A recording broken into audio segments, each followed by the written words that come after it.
Assalamualaikum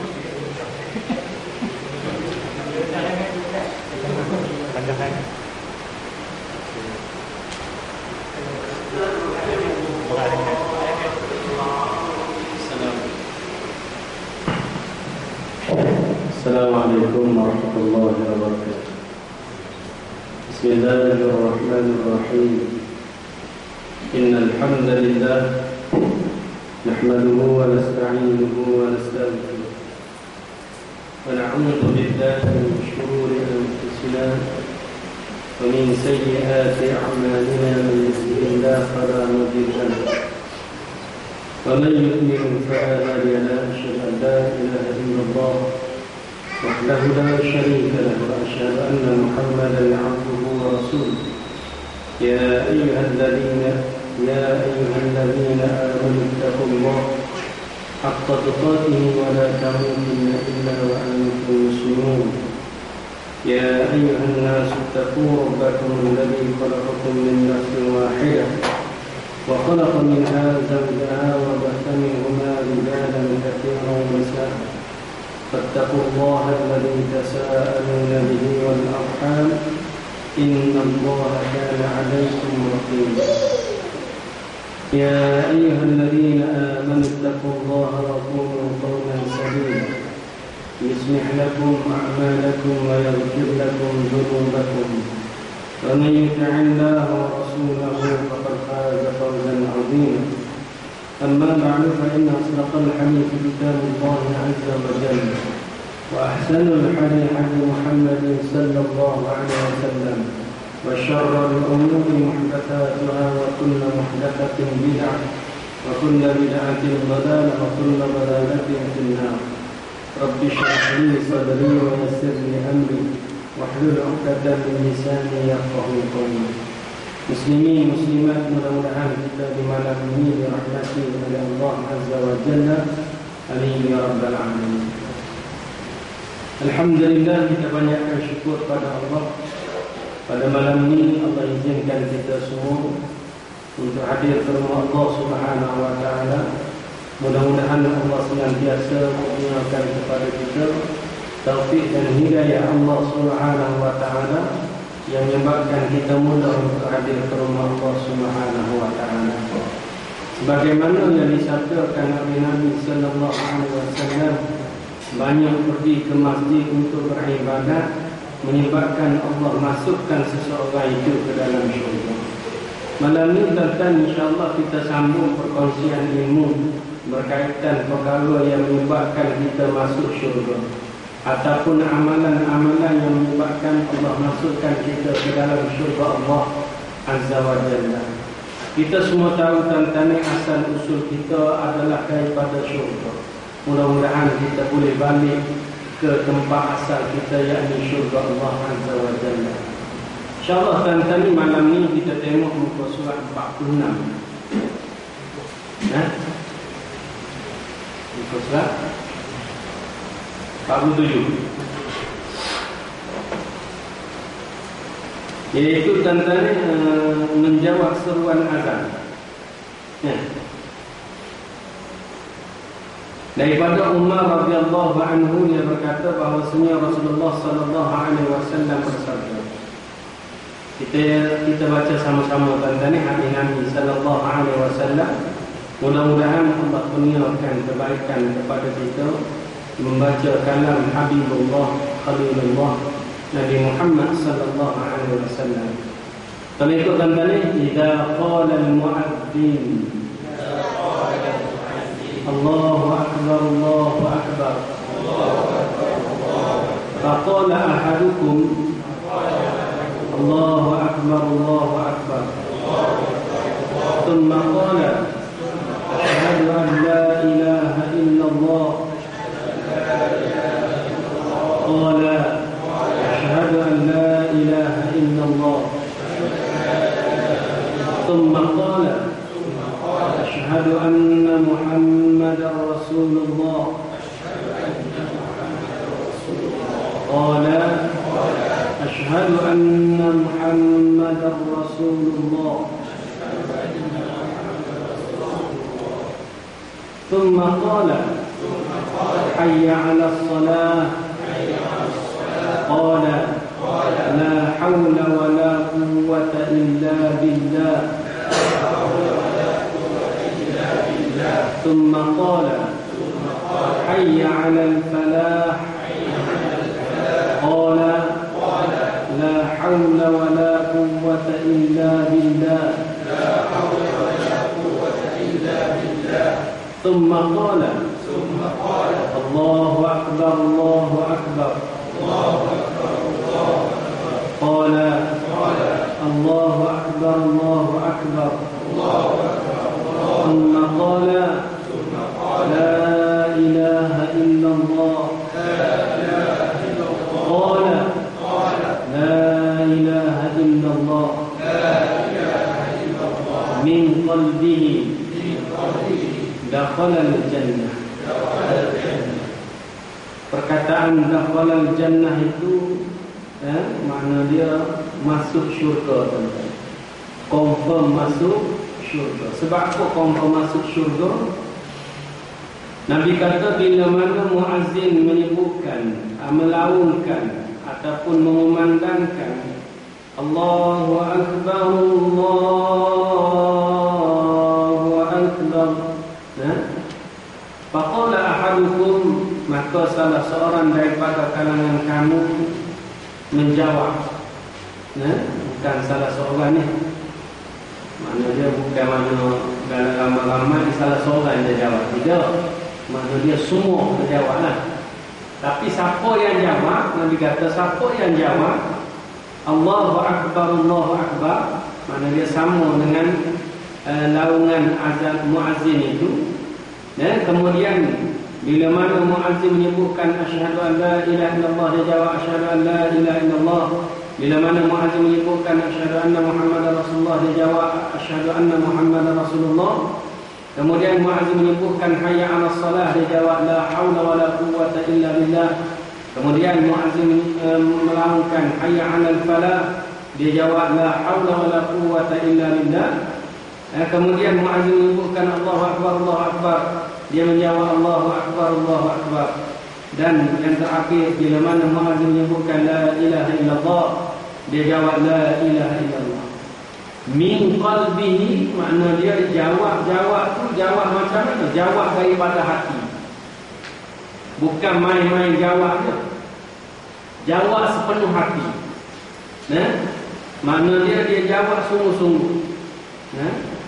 Kalau masa saya belajar dulu, saya belajar di UTM, Fakulti Pengajian Islam ni, depan dengan Masjid UTM dekat Rahimbaw.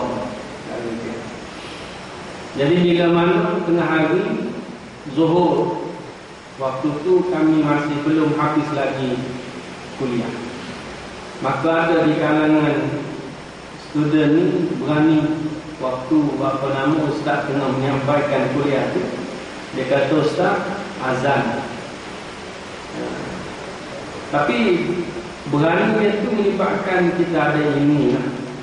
Maka jawab ustaz tu, ustaz tak marah, ustaz tak kata hang kurang ajar. Tak. Jadi tuan-tuan, dia kata menjawab azan dia ada dua makna. Dan kalau diamalkan kedua-dua ini adalah lebih tepat dan lebih sempurna. Yang pertama, kita menjawab dari segi lafaz. Yang ni lah, yang macam kita sebut ni, bila muazzin mengumandangkan, kita jawab sama dengan dia, kecuali pada ayat hayya 'alas salah, hayya 'alal falah, kita jawab la haula wala quwwata illa billah. Maka tuan-tuan ni, itu menyebabkan kita akan dapat pahala daripada Allah. Kemudian jawab yang seterusnya, maknanya ialah kita pergi solat. Di mana kita dengar azan, di situ kita solat. Ini adalah satu amalan yang sangat afdal dalam kehidupan kita. Solat yang paling bagus ialah solat di awal waktu. Solat di mana kita dengar azan. Solat berada secara berjamaah, berada di saf yang pertama. Itu solat yang paling bagus. Jadi tuan-tuan sidang jamaah rahmati Allah, maknanya menjawab azan ni ada dua makna.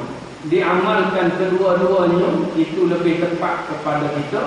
Yang pertama menjawab dari segi lafaz kalimah azan itu, dan yang keduanya kita menghadiri di mana tempat laungan azan memanggil kita itu, maka tuan-tuan ini adalah lebih afdal. Jadi tuan-tuan, namun tuan-tuan yang kita bincangkan pada malam ni ialah kita menjawab dari segi lafaz. Jawab dari segi lafaz pun tuan-tuan menyebabkan Allah masukkan kita ke dalam syurga. Tapi syarat dia menjawab sepenuh hati, bukan jawab sambil lewat. Sebab tu mak ayah kita ajar dulu tuan-tuan bila dengar azan, diam. Betul tak? Dia tegur kita suruh diam. Dengar azan saja diam. Ada yang jenis benda, tak benda. Dia diam terus. Jawab pun tidak. Jadi tuan-tuan. Diam-diam sambil-sambil itu jawab kalimah azan. Jadi tuan-tuan sidang jamaah rahmati Allah. Namun hukum untuk diam sewaktu azan ini, dia tidak secara qat'i. Qat'i ini makna dia putus. Makna dia kalau kita cakap hukum dia berdosa tidak. Kalaulah kita ni ada keperluan, mesti kita kena cakap juga. Kalau tak cakap mati kita. Contohlah. Jadi tuan-tuan ni boleh hukum dia. Contohnya kita nak tegur orang, ataupun ada orang datang-datang dia ucap salah, boleh untuk kita jawab. Ataupun kita nak pesan pada satu orang, mungkin kalau kita nak simpan sampai habis azan, kita ni jenis Melayu, jadi mudah lupa. Kan Melayu kan mudah lupa. Jadi tuan-tuan ni, tuan-tuan sidang jamaah yang dirahmati Allah. Okey tuan-tuan ni boleh kita cakap, cuma jangan sampai kita cakap itu, bercakap kita itu menyebabkan terluput daripada menjawab azan. Itu tuan-tuan. Jadi kita cakap nak sembang apa nama, boleh, tapi diam itu adalah lebih baik. Okey tuan-tuan sidang jamaah rahmati Allah. Maka tuan-tuan kita jawab sepenuh hati. Kata Nabi sallallahu alaihi wasallam, dakhalal jannah, masuk syurga Allah azza wa jalla. Belum solat lagi tuan-tuan. Bayangkan tuan-tuan kelebihan solat. Tuan-tuan sebelum ni mungkin kita telah sebutkan, ambil wuduk dengan sempurna, kemudian membaca syahadat, juga masuk syurga tuan-tuan. Boleh masuk ikut pintu mana yang kita suka. Ke-8 pintu syurga dibukakan. Jadi tuan-tuan sidang jamaah yang dirahmati Allah. Okey tuan-tuan sidang jamaah yang dirahmati Allah. Ini menjawab azan.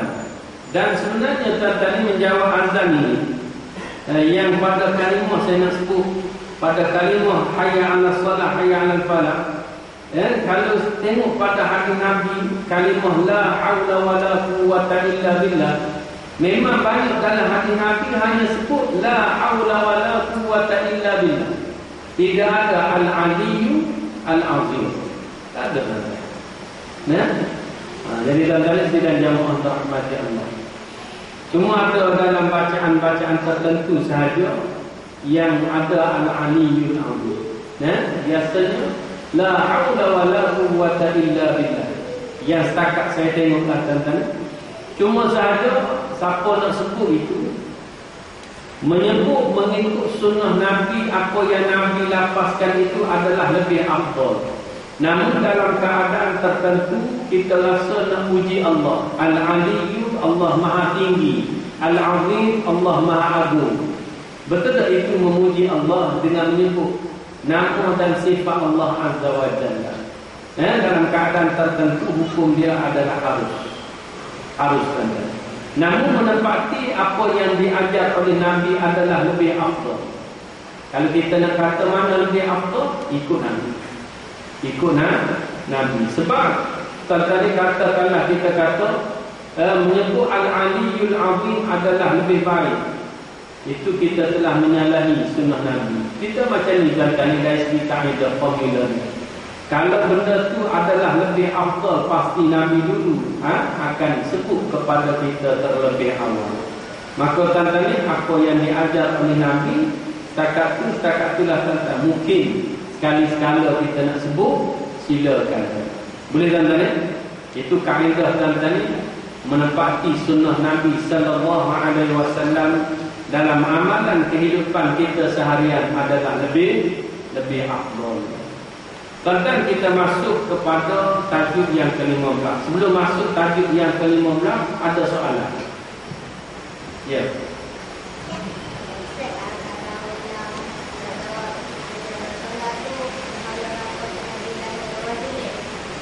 Bolehlah, tapi yang betulnya la haula wala quwwata illa billah. Itu hadis Nabi tu.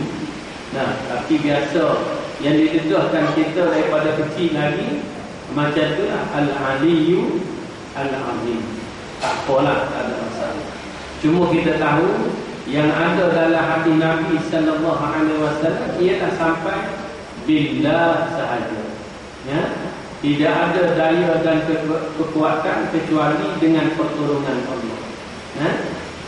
Tuan-tuan, kalau kita hayati tuan-tuan, kalau tuan-tuan saya lupa nak sebut, min qalbihi itu kita menghayati, makna dia kita menyebut dari segi jawab dari segi hati, itu makna dia kita menghayati.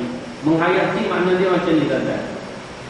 Cuba tuan-tuan tengok dalam kalimah azan itu dimulakan dengan Allahu Akbar, Allahu Akbar. Pertama, membesarkan Allah Subhanahu Wa Taala. Dalam hidup kita ni, perkara yang paling utama kita kena besarkan Allah. Kemudian pada lafaz yang kedua, asyhadu an la ilaha illallah. Nah, itu makna dia kita mentauhidkan Allah Subhanahu Wa Taala. Aku bersaksi bahawa tidak ada Tuhan yang berhak disembah melainkan Allah.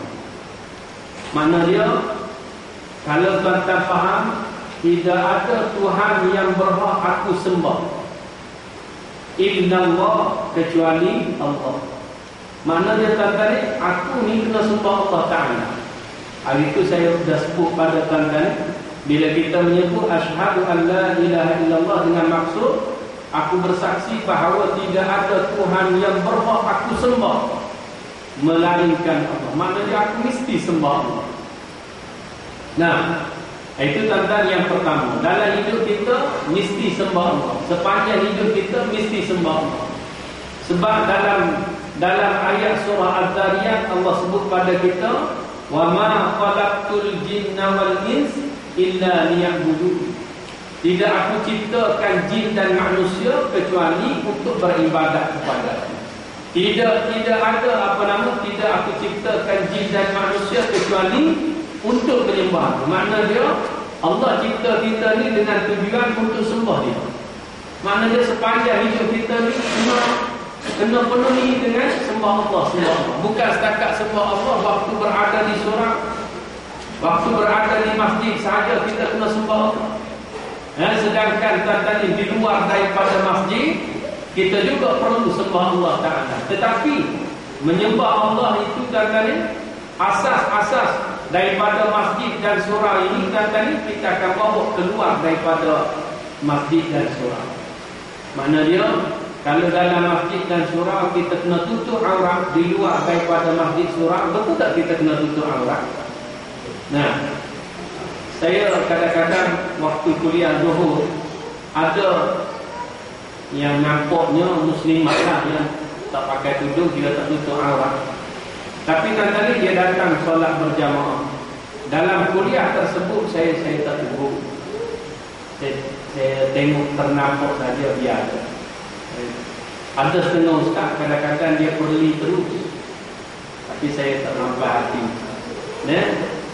Tuan-tuan, dia dari segi formula tuan-tuan, melakukan perbuatan dosa, meninggalkan melanggar larangan Allah dengan melakukan suruhan Allah, sebenarnya mana lebih power? Mana lebih power? Kata dengan soalan saya, antara melakukan perintah Allah dan meninggalkan larangan Allah, mana lebih power antara dua? Lebih power dalam kehidupan? Meninggalkan larangan Allah.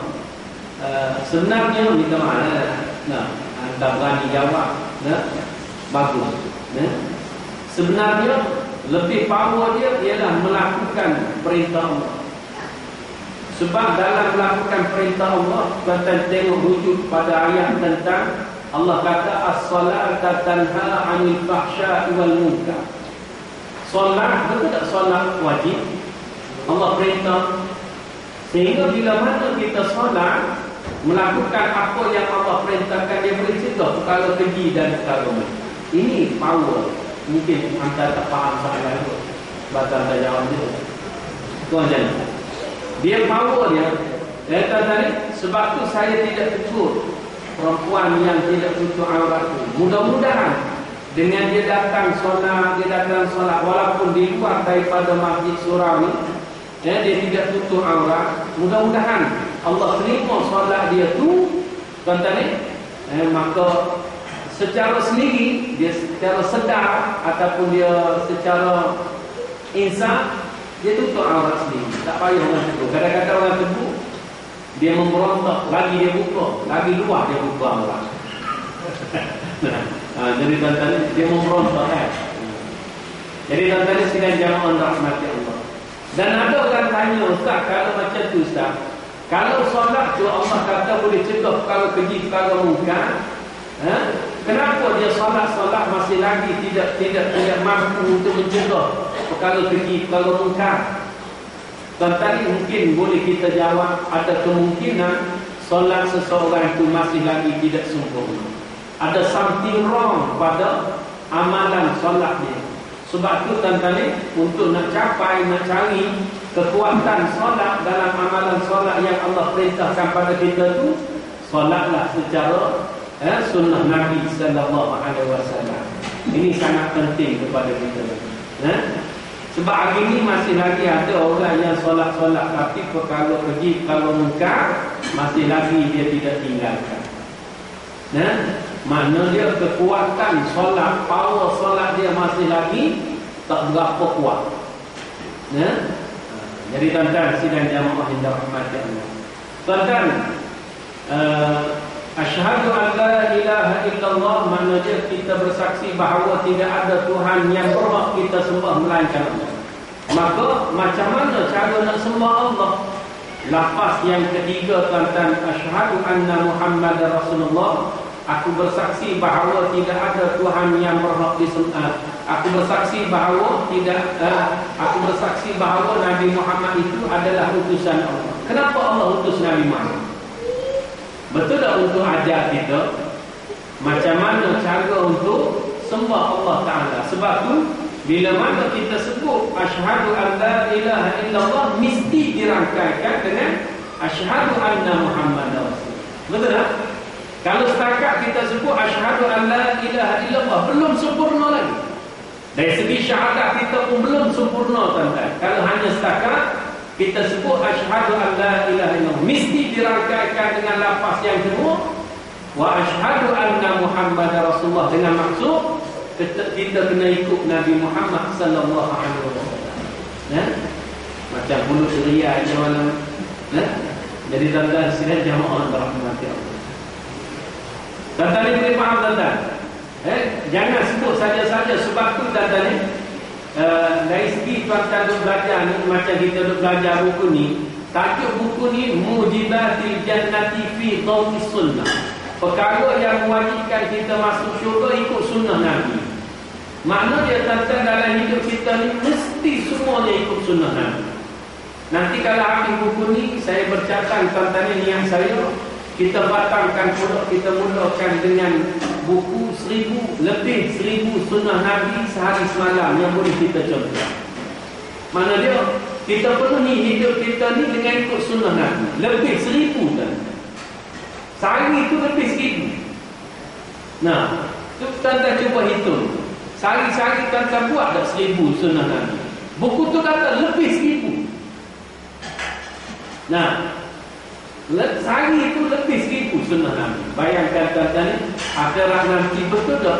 Daripada lebih 1000 tiap-tiap hari kita tu buat, Nabi akan kena sini. Duduk dengan aku. Nabi akan panggil kita, duduk dengan dia, sebab besar daripada amalan sunnah Nabi sallallahu alaihi wasallam. Sebab tu tuan-tuan, saya mengajak tuan-tuan untuk kita cari sunnah Nabi. Tuan-tuan, kalau orang yang tak berapa minat ikut sunnah Nabi, rosak syahadat. Wa asyhadu anna Muhammadar Rasulullah, tidak ada makna. Salah satu syarat dia ada 4 syarat. Wa asyhadu anna Muhammadar Rasulullah. Rasanya dah sebut, tapi tak apa, ilmu ni kita kena sebut selalu.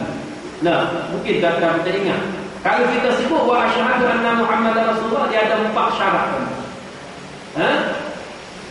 Tasdiquhu fi kulli ma akhbara bihi. Kita kena benarkan apa yang dikabarkan oleh Nabi Muhammad sallallahu alaihi wasallam. Apa Nabi Muhammad sebut, kita kata, oh ini benar, tasdiq. Yang tu yang Abu Bakar dapat gelaran siddiq tu, sebab dia membenarkan apa sahaja yang Nabi Muhammad sampaikan. Yang kedua, ta'atuhu fi kulli ma akhbara bihi. Mentaati apa yang ta'atuhu fi kulli ma amara bihi. Taat pada apa yang diperintahkan oleh Nabi Muhammad. Yang ketiga adalah ijtinabu ma nahaa anhu wa zajar.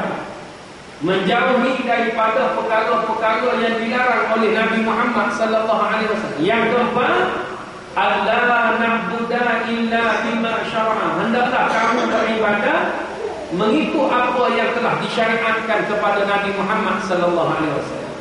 Baru ni saya jumpa tadi ada satu orang, dia kata dia ikut Nabi Khidir. Nabi Muhammad kita, Nabi Khidir zaman Nabi Musa itu pun kadang-kadang ada orang pertikaikan bahawa dia bukan Nabi. Kewujudan dia bersama dengan Nabi Musa alaihissalam. Nah, tapi lah ni ada orang mempercayai setiap perbuatan dia, setiap majlis dia mesti dihadiri oleh Khidir. Tuan-tuan, kita tanya mana dia, tak nampak pun. Entah belum sampai lagi makrifat sedemikian. Tuan-tuan. Nah, jadi tuan-tuan sidang jamaah rahmati Allah. Yang jenis ada majlis tertentu tuan-tuan ni, kursi banyak-banyak, satu kursi kosong. Biasa jenis geng-geng ni. Dia lebih kurang dengan arkam. Arkam dia sediakan kursi kosong tu untuk dia panggil Asari tu. Abuya dia. Nah, jadi tuan-tuan dia masih mempercayai sedemikian. Tuan-tuan walaupun dia tak nampak, dan saya yakin memang dia tak nampak. Bohong kalau dia nampak. Nah, jadi tuan-tuan sidang jamaah rahmati Allah. Boleh tuan-tuan ya?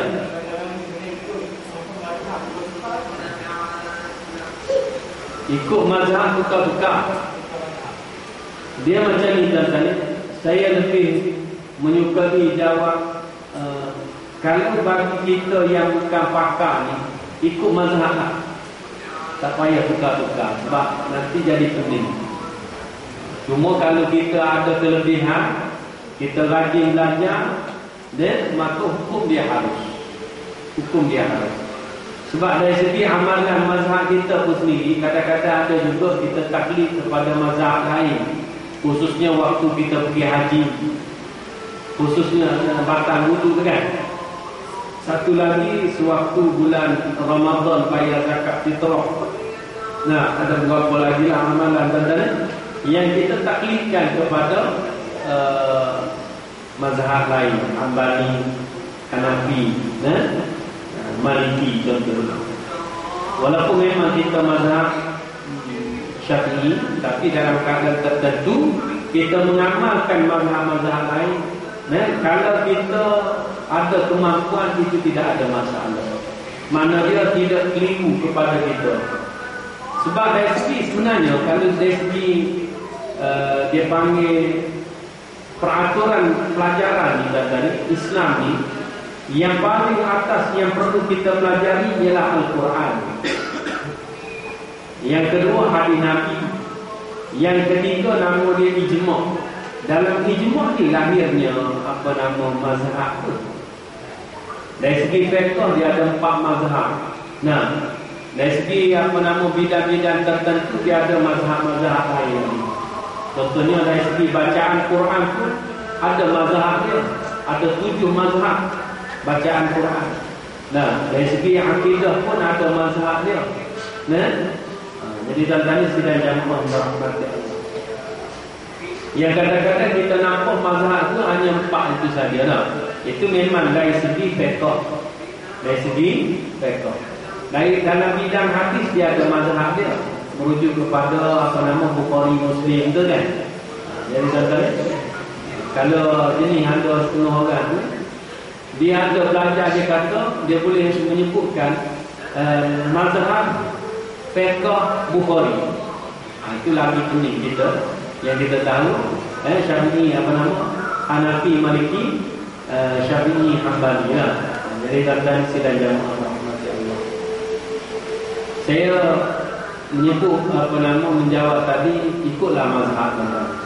Cuma katakan mazhab secara faham. Cuma saja kalau ada orang bagi tahu kepada kita lain daripada mazhab, dia kena mengukurkan hadis Nabi. Sebab atas daripada mazhab hadis Nabi. Sebab mazhab-mazhab ni pun dia kembali kepada hadis Nabi. Kadang-kadang mazhab ni dia ikut hadis Nabi yang ni. Kadang-kadang mazhab ni dia ikut hadis Nabi ni. Nah, dua-dua ni katakanlah 4 mazhab itu lain belakang. Sebenarnya semua mazhab itu adalah betul belakang. Sebab dia akan merujuk kepada hadis Nabi, hadis Nabi, hadis Nabi.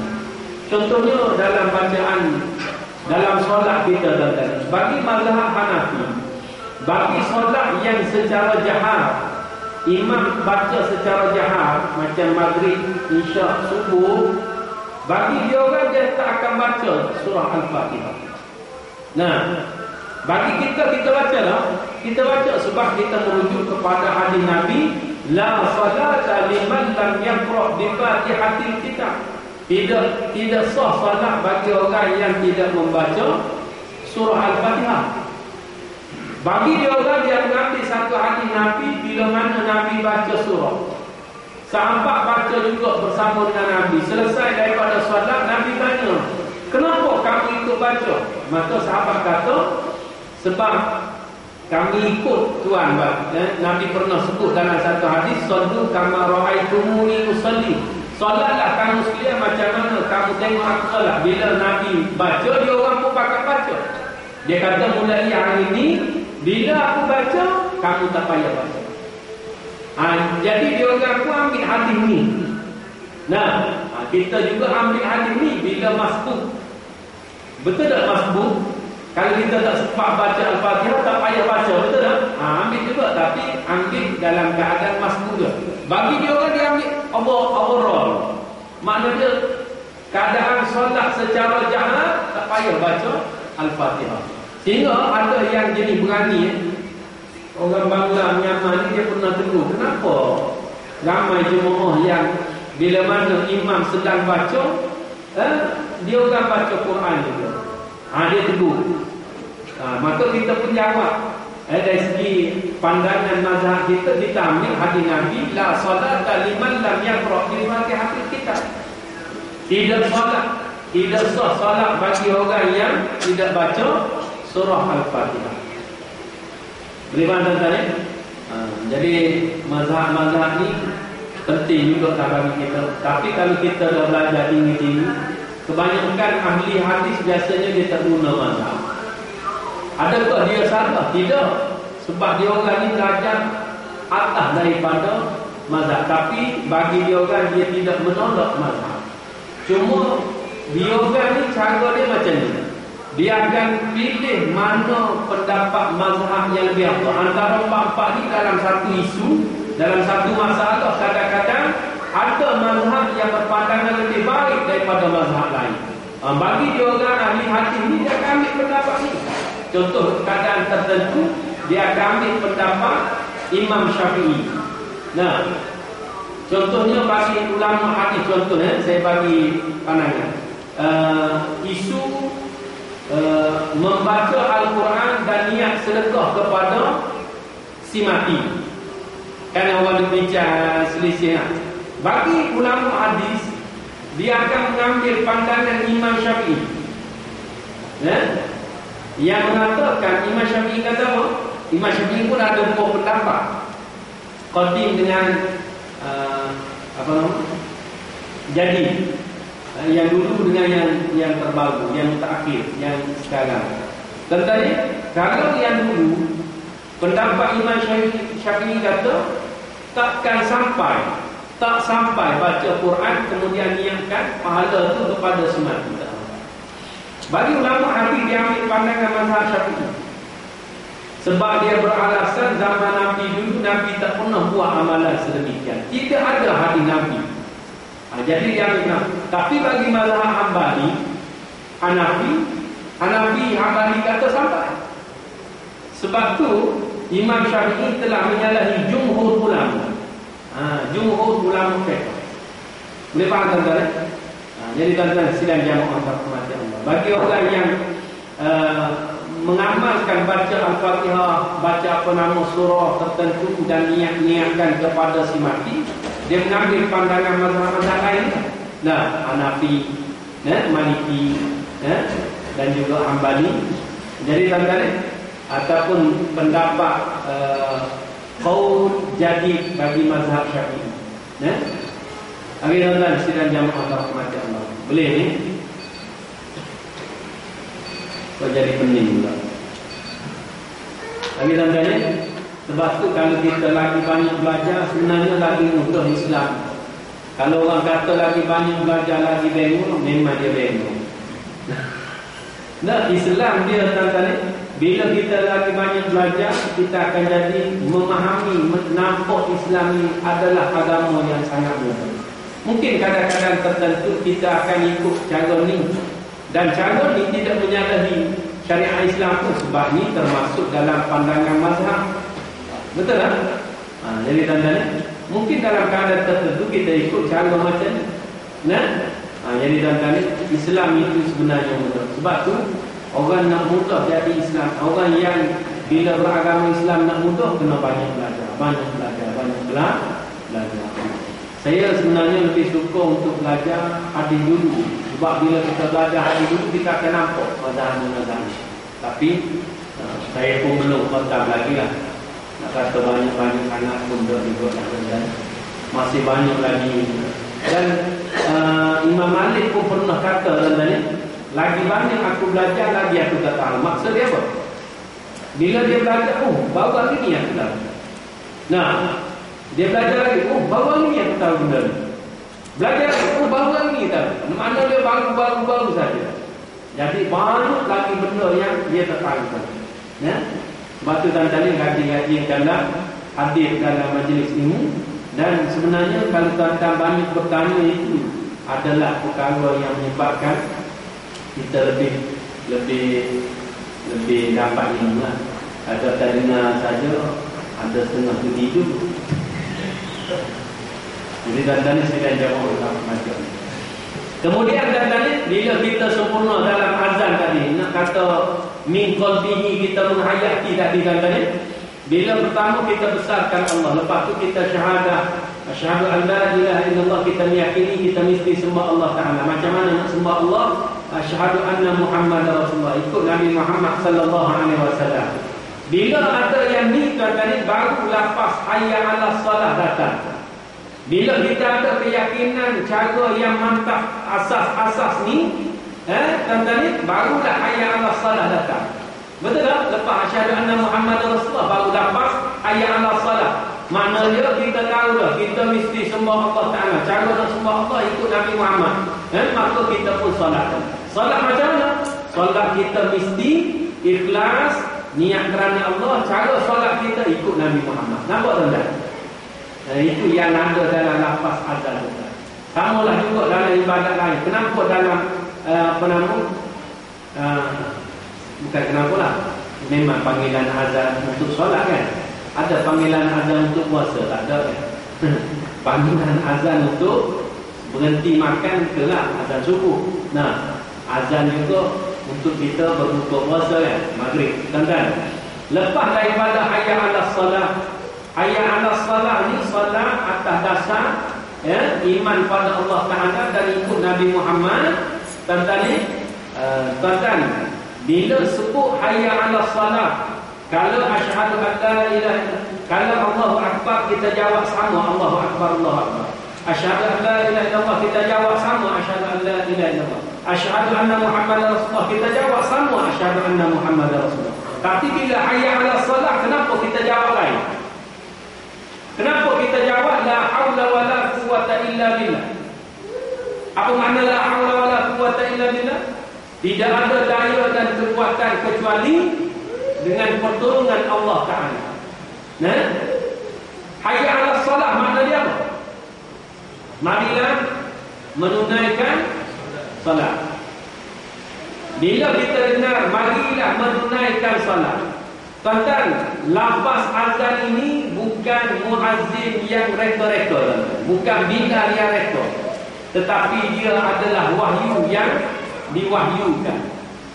Cuma dia tak turun direct kepada Nabi, dia turun melalui para sahabat, dan Nabi kata ni datangnya daripada Allah. Bila Nabi kata ni datangnya daripada Allah, maka dia jadi wahyu. Bukan makna orang tu dapat wahyu. Bila Nabi iktiraf tu baru jadi wahyu. Hari ni ada orang mimpi kan tadi, maka dia dapat ceritakan mimpi tersebut dalam bentuk amalan. Maka tuan-tuan pakai ikut mimpi tersebut. Tuan-tuan, dia kata ni mimpi yang benar. Siapa yang boleh iktiraf itu mimpi yang benar? Lah ni tak ada orang dah tuan-tuan boleh kata itu mimpi yang benar. Kalau zaman Nabi dulu, Nabi ada, Nabi yang boleh iktiraf. Lah ni tak ada tuan-tuan. Sebab tu tuan-tuan, kalau jenis amalan yang dapat melalui mimpi, itu tak betul. Itu tak betul. Jangan percaya. Nah, sebab saya pernah dalam satu kuliah dulu saya duduk dengar ada orang yang pergi Mekah. Ini bukan mimpi lah. Dia duduk Mekah, tuan-tuan ni duduk tengah zikir-zikir, terlelap jaga. Tiba-tiba bila terjaga daripada terlelap itu, dia tengok ada satu orang tua tuan-tuan ni yang kadang-kadang apa namanya yang disebutkan baju dia lusuh, janggut dia yang panjang, maka memberi satu amalan kepada orang ni. Orang ni ustaz lah. Nah, ustaz dia ceramah tuan-tuan. Maka dia balik tuan-tuan ni, dia cerita amalan tersebut tuan-tuan. Siapa yang bagi? Kalau amalan yang dia bagi itu sama dengan ajaran Nabi dulu, silakan, tak ada masalah. Tapi kalau ada ajaran baru, kita kata mana ada Nabi ajar macam ni dulu-dulu.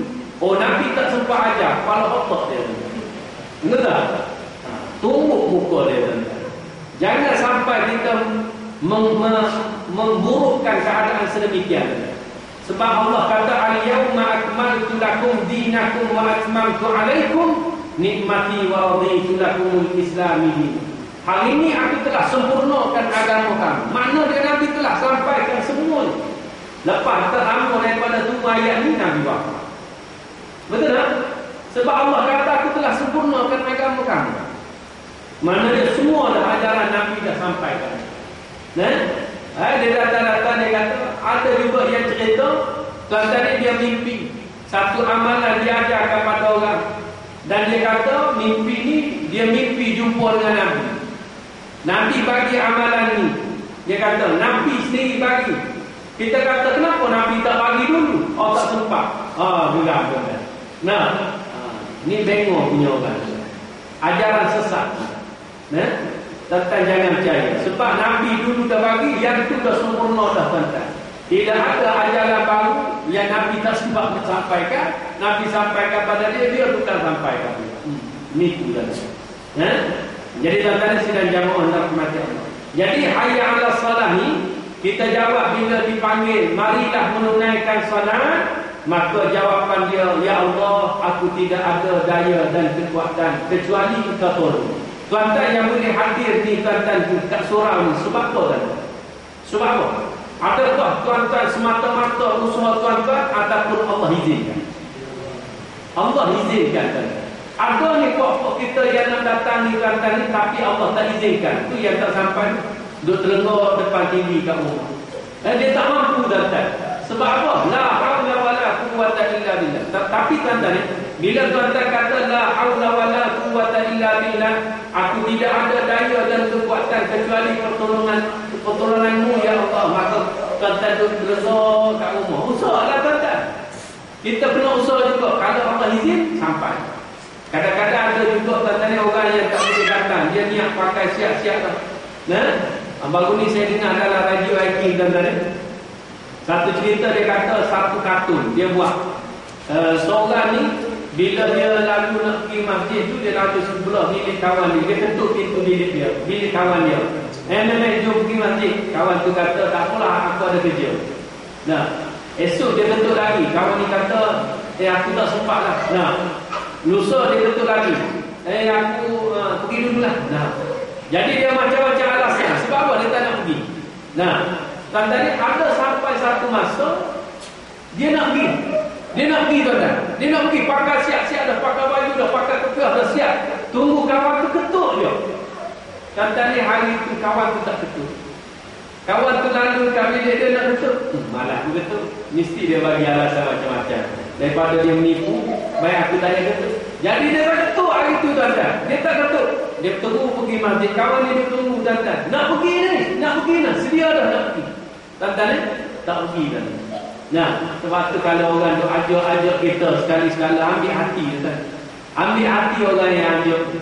Nah, dan dia beda. Ni beda ni.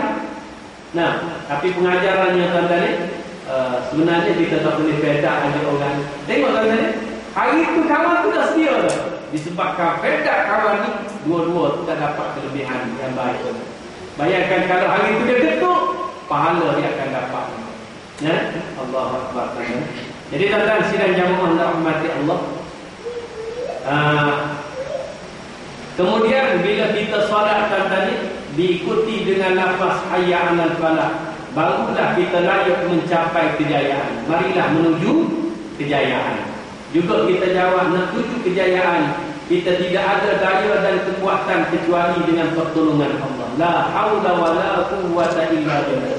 Tuan-tuan rasa susah nak buat sesuatu perkara, tuan-tuan rasa susah, zikirlah la haula wala quwwata illa billah. Dan ada yang disebutkan siapa yang keluh kesah, hati dia keluh kesah, rasa berdebar, sebut dia zikir la haula wala quwwata illa billah banyak-banyak. Dan tuan-tuan zikir la haula wala quwwata illa billah banyak-banyak, masuk syurga tuan-tuan. Kan kita dah jumpa tuan-tuan ni hari tu. Tuan-tuan tak perlu di mana rasanya. Nah, zikir yang menyebabkan kita masuk syurga. Betul tak? La haula wala quwwata illa billah. Nah, muka surat 26. 20. Kan. Mana? Berapa? 50. 30.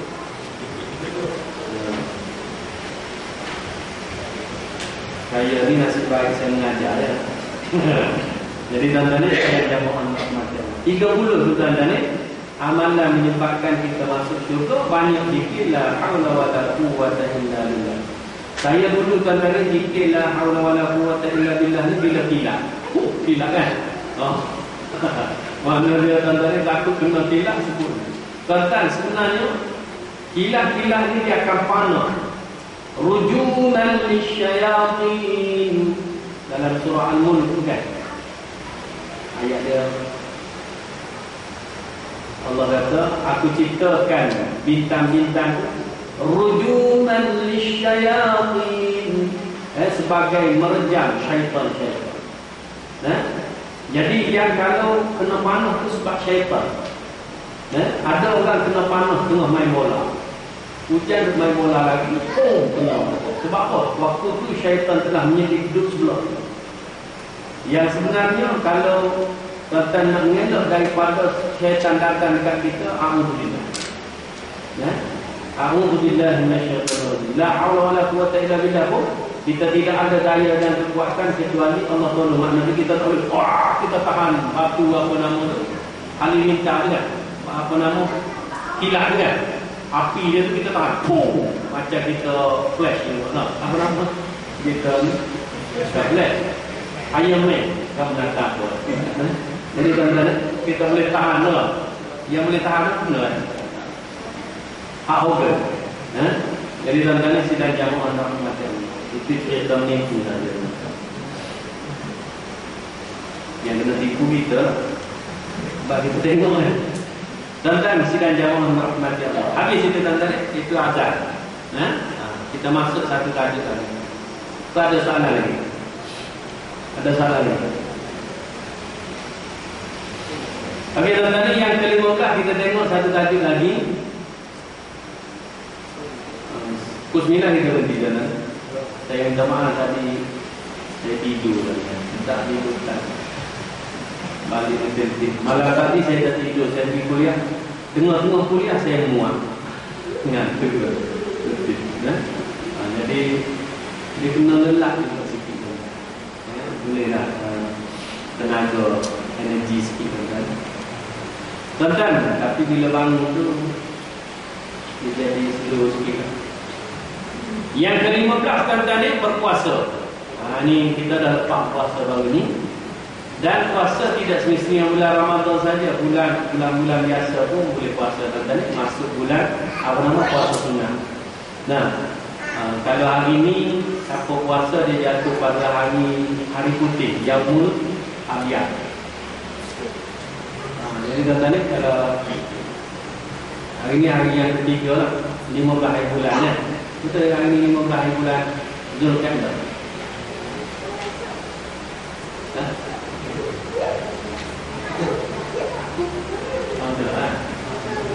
Betul 15 hari bulan 11 tu kan. Zulqa'dah tu bulan 11. Hari tuan-tuan sidang jamaah rahmat Allah. Jadi kita puasa 13, 14, 15 hari Selasa baru ni. Selasa Rabu Khamis. Kalau di sini jadi 4 hari lah puasanya ni. Tapi saya cari apa tak puasa. Sebab lemah. Niat daripada bulan depan nak amalkan Yaumul Abyad tapi tak mampu. Setelah bulan depan lah. Tuan-tuan sidang jamaah rahmat Allah. Nabi kata tuan-tuan ni riwayat daripada Abu Hurairah radhiyallahu anhu, dia berkata bahawasanya Rasulullah sallallahu alaihi wasallam bersabda, kalau ikut tuan-tuan ni, idza jaa Ramadan futihat abwabul jannah wa ghulqat abwabun nar wa suffidatis syayatin. Nabi kata apabila datang bulan Ramadan, maka pintu-pintu syurga dibuka, pintu-pintu neraka ditutup dan syaitan-syaitan pun diikat. Masuk bulan Ramadan, betul tak amalan yang paling utama bulan Ramadan ialah puasa? Yang istimewa dalam bulan Ramadan dan bukan paling utama. Kalau kita nak kata paling utama, dia tak boleh mengatasi solat juga. Amalan solat juga paling utama. Tapi istimewa ni bulan Ramadan dia ada puasa. Bulan lain kita tak boleh puasa tiap-tiap hari. Yang boleh kita puasa paling banyak pun Nabi kata afdal siyamu sebaik-baik puasa ialah puasa Nabi Daud alaihissalam. Tentang sidang jamaah rahmat Allah. Jadi tuan-tuan ni masuk bulan Ramadan buka pintu syurga, maknanya orang yang duduk dalam, siapa yang sempat hidup bulan Ramadan dia ada peluang untuk masuk syurga. Dan dia berpeluang untuk mengelakkan diri dia diumpankan dalam neraka. Wa ghulqat abwabun nar. Maknanya ditutup pintu neraka tu, maknanya dia peluang untuk selamatkan diri daripada api neraka. Betul tak bulan Ramadan bulan keampunan? Jadi katanya sidang jamaah rahmat Allah. Bila Allah ampunkan dosa kita, selamatlah kita daripada neraka. Kita ambil satu lagi hadis Nabi Sahal bin Sa'ad radhiyallahu anhu daripada Nabi sallallahu alaihi wasallam. Kalau ikut katanya inna fil jannah baban yuqalu lahu ar-rayyan yadkhulu minhu as-sa'imun yawmal qiyamah la yadkhulu minhu ahadun ghayruhum yuqalu aina as-salimun fa yaqumun la yadkhulu minhu ahadun ghayruhum fa idza dakhalu ughliqa lam yadkhul minhu syai'an minhu ahadun. Nabi kata syurga tu ada satu pintu yang dinamakan sebagai Rayyan. Ada orang buat nama anak dia Daniel Rayyan, anak arwah apa namanya Syarifah ini. Rayyan nama dia. Salah. Rayyan itu. Itu nama pintu syurga yang khusus kepada orang berkuasa sahaja yang boleh masuk pintu. Jadi barulah buat nama macam ni, nama Firdaus, nama syurga, Adni, nama syurga, Naim, nama syurga. Lagi? Ma'wa, nama syurga. Dan tadi yang nama-nama syurga ni, kalau boleh kita panggil nama dia, kalau syurga apa nama Naim panggil Naim, apa nama Firdaus panggil Firdaus. Jangan panggil Daus dia. Kos saja. Panggil nama penuh kan. Bagi tadi sebab mudah-mudahan dia akan masuk syurga Allah Azza wa Jalla. Jadi tadi pintu Ar-Rayyan ini pintu khusus untuk orang berpuasa sahaja masuk syurga. Dan kata Nabi tidak ada orang yang boleh masuk ikut pintu ini ke dalam syurga kecuali orang berpuasa. Bila masuk semua orang berpuasa, maka ditutup. Dia akan nanti akan dipanggil, mana orang berpuasa? Aina shaimun? Mana orang berpuasa? Maka semua orang berpuasa bangun masuk ikut pintu tu. Bila habis orang puasa masuk, dia tutup. Boleh tutup. Tak boleh masuk dah orang lain. Itu untuk pintu Ar-Rayyan. Kalau kita pergi mana-mana majlis tadi, orang jemput kita masuk ikut pintu VIP. Kadang-kadang masuk ikut pintu besar ni penuh dengan orang. Serabut pula nak ditah orang. Tapi kita masuk ikut pintu khusus. Senang masuk ke depan. Jadi tadi kalau duduk dalam dewan pun kita rasa seronok, bayangkan masuk syurga ikut pintu VIP tadi. Dalam hadis riwayat Bukhari pula disebutkan tadi kita baca lagi tadi. Fil jannah samaniyatu abwab fiha babun yusamma Ar-Rayyan la yadkhuluhu illa as-saimun. Nabi kata di syurga ada 8 pintu. Syurga ada berapa pintu? 8. Neraka dia ada 7 pintu. Kenapa lebih syurga? Itu rahmat Allah. Lagi banyak pintu, lagi mudah orang masuk syurga. Mudah-mudahan kata kita antara orang yang dipermudahkan untuk masuk syurga Allah Azza wa Jalla. Amin. Amin ya rabbal alamin.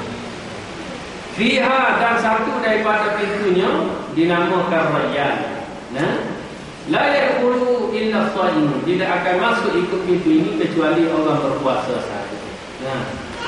Dan kata Nabi dalam riwayat Tirmizi, wa man dakhalahu, terikut lam yadhma abadan. Siapa yang masuk ikut pintu ni tidak akan rasa dahaga selama-lamanya. Masuk ikut pintu tu tak akan rasa dahaga. Ada satu doa buka puasa tadi. Zahabaz zamanu, telah hilanglah rasa dahaga. Wa batallatil uruqu, telah basahlah orang-orang. Wa tabatal ajru insyaallah. Mudah-mudahan Allah tetapkan pahala bagi kita insyaallah jika diizinkan. Ini doa selepas kita buka. Sebab orang duk bergaduh tadi nak baca doa ni sebelum buka ke lepas buka. Dan tadi dua-dua ada. Sebelum buka, Allahumma laka sumtu wa bika amantu ala rizqika aftartu bi rahmatika ya arhamar rahimin. Allahumma laka sumtu wa ala rizqika aftartu subhanaka wa bihamdika Allahumma taqabbal minni. Ini saya amal yang tu. Jadi tuan-tuan, yang itu belum buka. Kerana-Mu ya Allah aku berpuasa, dan dengan rezekimu ya Allah aku dan kepadamu ya Allah aku beriman, dan dengan rezekimu aku berbuka dengan berkat rahmat dan kasih sayang-Mu. Tuan-tuan sidang jamaah yang dirahmati Allah. Yang kedua terakhir tadi terikut hadis Nabi riwayat daripada Huzaifah. Nabi kata, man shama yauman ibtigha'a wajhillah khutima lahu biha dakhala al-jannah. Siapa-siapa yang berpuasa satu hari kerana mengharapkan wajah Allah, mencari redha Allah Subhanahu Wa Taala, bukan nak diet, bukan nak macam-macam orang niat. Jadi tuan-tuan, dia niat puasa tu kerana Allah Taala, niat betul-betul kerana Allah. Kemudian puasa itu menjadi akhir bagi hidupnya, yakni dia meninggal dalam keadaan berpuasa, maka Allah masukkan dia ke dalam syurga. Bagi puasa masuk syurga. Jadi tuan-tuan sidang jamaah rahmat Allah. Yang terakhir tuan-tuan, berikut alaika bis-shaum fa innahu la mithla lahu. Hendaklah engkau berpuasa kerana tidak ada amalan yang menyerupainya dalam hal ganjaran ataupun pahala. Makna dia, antara amalan yang sangat bagus pahala dia selepas daripada solat ialah berpuasa. Jadi tuan-tuan sidang jamaah rahmati Allah. Yang ni Abu Umamah kata pada Nabi.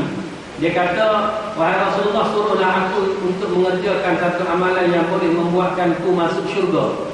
Maka Nabi kata, wajib atas kamu berpuasa. Sesungguhnya pahala puasa ni tidak ada balasan yang setimpal sama dengan pahala puasa. Maka bermula daripada tu Abu Umamah senantiasa berpuasa. Kecuali kalau dia ada tetamu, rumah dia tidak akan berasak. Sebab apa dia puasa, tuan-tuan? Kecuali kalau ada tetamu, baru nampak asap rumah dia masak untuk tetamu. Kita tuan-tuan habis sampai situ. Minggu depan kita tengok tajuk yang ke-16, minggu depan, bulan depan, iaitu Haji Mabrur. Mudah-mudahan bulan depan, mana dia lepas haji tu, bulan depan tak ada tu, kena raya kan? Lepas raya lepas raya haji lepas raya bulan sekali lagi. Setakat itu saja tuan-tuan perkongsian pada malam ini, dan saya doakan mudah-mudahan kita beroleh kebaikan daripada Allah Subhanahu Wa Taala dan dijauhkan daripada segala bala bencana. Mudah-mudahan Allah senantiasa mengurniakan kebaikan kepada kita dan Allah jauhkan kita daripada perkara-perkara yang menyesatkan kita daripada petunjuk Nabi Muhammad sallallahu alaihi wasallam. Assalamualaikum warahmatullahi wabarakatuh. Subhanakallahumma wa bihamdika asyhadu an la ilaha illa anta astaghfiruka wa atubu ilaik. Wallahu a'lam. Aqimus salat.